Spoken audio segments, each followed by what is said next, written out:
You can debate, you can talk about some of the things maybe when it comes to Dan. Did he leave some food on the table early in his career against his rivals? Yeah. You can talk about aggressiveness in fourth down type of situations. Okay, you can talk about that. Maybe not exactly being prepared in the big Rose Bowl matchup this year as well. Is he the sixth ranked coach in the country? Is he a third ranked? Is he in the top 5 of head coaches in college football? Where does he stack up in the Big Ten? Like, you can nitpick, you can talk about, you can debate those things, but I think there's one thing specifically that you cannot debate when it comes to Dan Lanning, and it is his ability to be able to build a roster. Dan and Marshall have just been an absolutely chef's kiss of working recruiting, of working the transfer portal, and continue to build great roster after great roster after great roster. There is absolutely no doubt in my mind the Dan Lanning effect has elevated Oregon to new heights where they are consistently talked about. When you talk about the top 5 teams in college football, the top 6, the top 7, whatever, they are in that group. Where now at the beginning of each season, they're kind of just like a given to be in that national championship conversation. Oregon was in a good spot when he got there. He has elevated them to a great and an elite spot. But you maybe don't have to take my word for it. I certainly appreciate it if you do. But I've got some stats to back it up. I've got a very popular data point to be able to back it up, and that being the blue chip ratio from Bud Elliott of CBS Sports. It was dropped earlier in the week, and Oregon is sitting in the top 5 just like they were last season right now. Now, if you don't know what the blue chip ratio is, I'm going to quickly explain it to you for those of you that don't. It is a percentage of a team's recruits that are 4-star or 5-star prospects over the last 4 cycles.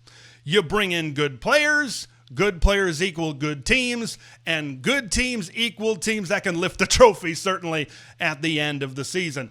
As it pertains to this season, here in 2025, Alabama and Ohio State lead the way at 89%. Those are some pretty good measures. Ohio State last year was at something crazy like 94%. Yeah, there's probably a good reason why they won the national championship. Georgia is sitting there at 84% this year. Texas A&M at 82% this year. And there we go. Number 5 is the Oregon Ducks. They have the same blue chip ratio as a lot of people's national championship favorite in the Texas Longhorns. They're 10 percentage points ahead of Penn State, which is a lot of people's pick to win the Big Ten and maybe be the team to win the national championship for the 3rd consecutive year from the Big Ten Conference. So Oregon is sitting in a really good situation considering this team is really young. There's some new pieces on this team. There was a lot of high draft picks, 10 total draft picks for this Ducks team last year. You had guys like Derek Harmon drafted in the first round. Jamari Caldwell was drafted up there. Terrence Ferguson was drafted up there. Jeffrey Bassa was drafted. Dylan Gabriel was drafted. All of those types of guys are gone. And yet, this is an Oregon team that just reloads, and talent-wise, they are in a good position. Now, really what the metric, it really starts at 50% and goes up. That's kind of the baseline of what Bud really believes within this metric is what a team really needs to be at to win a championship. Now, have there been teams in the 50 percentile that have won? Yeah, Michigan a couple of years ago. You had Clemson back in the 2010s that won one as well. And this is only a part of the measure. Bud said this, and I certainly really back that up as well. Okay, you need great development and you need great coaching, right? So talent is just a piece of the pie, but talent provides a high floor. You need to have a little bit of a head start, and then to be able, because if you have that high floor, you can certainly equal a high ceiling with the same development as maybe some other players on other teams and other rosters as well. So it's extremely important to have the most talented players in the country. The most talented players equal the most talented teams, and those are the teams that are contending for the national championship. So let's talk about that aforementioned Lanning effect right now. The Dan Lanning effect has them at this level in college football, at that 78th percentile right now. Because when you look at the blue chip ratio, it isn't even close where Oregon is at right now and where they've been at any other era in any years past. Like, I thought Mario Cristobal did a pretty good job in terms of raising the recruiting profile, getting better within the trenches, and really maybe expanding to other areas where Oregon needed to get better at. And he did a pretty good job of that. But here's the thing with Mario Cristobal. Only one Mario Cristobal team had above a 55% blue chip ratio. I want to just throw out some numbers for you, and this will really be a great example of the trajectory and one of the great examples of the Lanning effect right now that has them where they have them. 2019 and 2020, they were below the 50 percentile. They weren't even on the map. They weren't even on the map in like the top 20, top 30 programs in terms of talent on their roster. 2021, they cracked it 56%. That was 12th in the country. Fast forward to 2022, Dan Lanning takes over. Now they're up to 60. That's 11th in the country. You have a sprinkling, certainly, of some Mario Cristobal players, but the more time goes by, the less Mario Cristobal players, the less of the Mario effect you have, and the more of the Lanning effect that you have. 2023, 67% blue chip ratio. That was 9th in the country. Last season, they jumped all the way up 9 percentage points to 76%. That was 5th in the country. And this year, they're sitting there at 78%. So you see that mapped out? It's an incremental climb. Since Lanning has taken over as the head coach of the Ducks, Oregon has increased their blue chip ratio by over 20%. I did not quite have enough time to maybe dive into this as much as I would have liked to, but I would love to see like the first 4 years of any coach within the blue chip ratio era in which Bud has been doing this. Has there been another head coach that has increased the blue chip ratio every single year? It's never gone down under Lanning. And have they increased it by 20 percentage points within 4 years? I'd be very curious. But that is the first part, certainly, of the Dan Lanning effect right there. And here's the second part of the Dan Lanning effect. And we're going to get some more percentage points at you. We're going to get some more data points at you right here to really hit home exactly what's going on right now.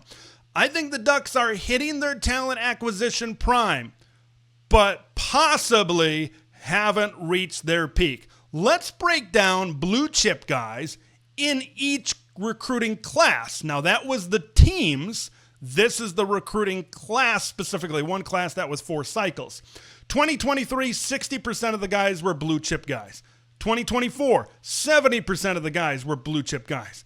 And then you take the big 24% jump last year, 94% of guys within that class were blue chip 4-star or 5-star guys. Only Dimitri Manning was a 3-star. You fast forward to this year, you're sitting up there at 87% are 4-star guys, or they are 5-star guys. I believe it's Kaloy Kelly and Dutch Horace out of St. John Bosco, the edge rusher, are the only 3-star guys according to the industry right now in this class. And the turn really started with the 2025 class. Why is that important? I think that was the point where people were really starting to see what Dan Lanning was doing, right? It was a couple of years removed from Mario Cristobal, and people kind of saw the winning trajectory certainly take a step up, and they really saw what exactly the culture he was building and what type of football team he was building. They were really getting a good idea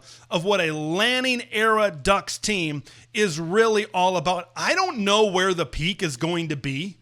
Okay, is this going to be a program that's going to churn out Nick Saban? We talk about the Nick Saban effect, right? Where they're like the number one recruiting class a bunch of years straight, or they're a lock for the top 3 or the top 2 every single year. Are they going to be at that Kirby Smart in Georgia level? Because I think right now they're a team that has back-to-back top 5 recruiting classes. We know Dan Lanning always really pulls off really good summers. He pulls off flips really near signing day, but there is still more, I think, to be achieved.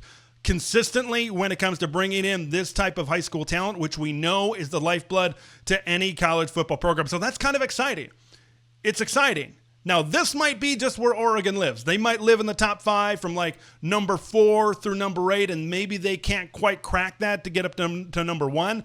I think eventually they could get to that area, but it certainly is exciting, that unknown that possibly the Ducks haven't reached their peak under Lanning. That right there is another aspect of the Lanning effect. Just how many guys in a singular class, these last 2 classes, are elite level players. Right now, Oregon has easily the number 1 average recruit ranking in all of college football within the 2026 class. Quality players, maybe over the quantity of players right now. You know, bringing in talent, it's just one part of the equation. It's one part of it. What's maybe the most important part of talent acquisition now? It's keeping it on your campus. It's keeping it on your roster, with a lot of money being floated around and tampering basically being legal. Well, not basically, it is legal, and all, and transfer portal and how easy it is to change schools. Retention is more difficult than it has ever been. But yet here we are, once again, to another aspect and another layer of the Dan Lanning effect. Here we are talking about Oregon maybe retaining as much quality talent as anybody. We talked about the talent that they brought in. If you're a starter at Oregon, you just don't leave. Like, that's a very popular stat that's thrown out there. Since the 2023 class, Oregon has retained 77% of their blue chip prospects. And here are some of the ones that have left. Roderick Pleasant, Dante Dowdle, Johnny Bowens, he transferred to UTSA. Ashton Cozart has like 1 catch in his career. He went to SMU. Cole Martin, unfortunately, was injured at Arizona State this past season. Tyler Turner transferred to Baylor. Ryan Pelham got kicked off the team. Jaquan McRoy. They have lost 8 of their 34 prospects in Dan Lanning's classes. Okay? And 3 of them have transferred to Power 2 schools. I mentioned McRoy, he transferred to Arkansas. I mentioned Roderick Pleasant, he transferred over to UCLA. Dante Dowdell, he transferred to Nebraska. I believe he is at Kentucky right now. So when people are at Oregon, they don't use it to go to another big-time program. That is the big-time program. And once again, folks, that is the Lanning effect. No, you need to keep on raising and you need to keep on upping that money every single year to be able to keep these great recruiting classes in place, so you can see 2 years, so you can see 3 years of Duck development and then see him go off and enjoy some really good National Football League's career. Folks, I think it's when, not if, that the Oregon Ducks are going to bring home a championship because of everything that I just laid out right now. I think a big aspect to this as well, as why it's when and not if, is Lanning's long-term commitment. It is, Urban Meyer recently said it on the triple option. He's like, dude, this guy's bought in. This guy's bought in. You never worried about Nick Saban leaving for another job. You never worry about Kirby Smart leaving for another job.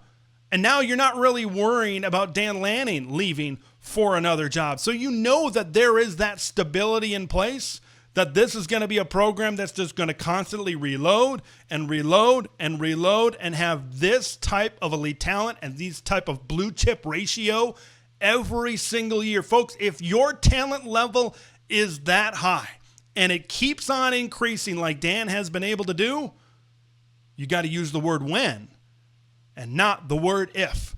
The Dan Lanning effect. I think the math checks out.